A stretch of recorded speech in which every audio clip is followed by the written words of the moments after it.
ko na dyan. Sipin. Hello guys, ganito kami every morning, bayanihan, seed bagging. Dito kami guys.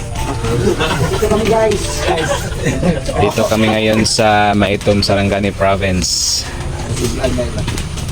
Tulong-tulong guys. So yung makikita nyo dito, ito yung mga button seedlings na kinuha natin sa farm. Tapos tatanim natin dito sa plastic bags.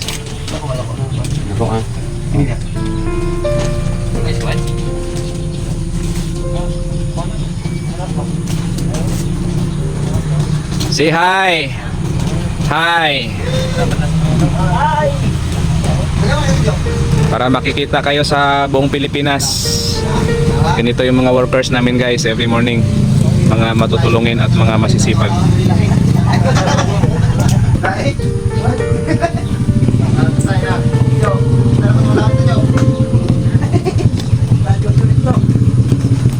Ito yung mga sobrang debris guys. So tatap na namin doon sa loob ng sagingan para maging pataba pa pag nabulok. So ito na yung nursery namin guys. So with the effort of all the workers every morning bayanihan, so ito na yung outcome namin.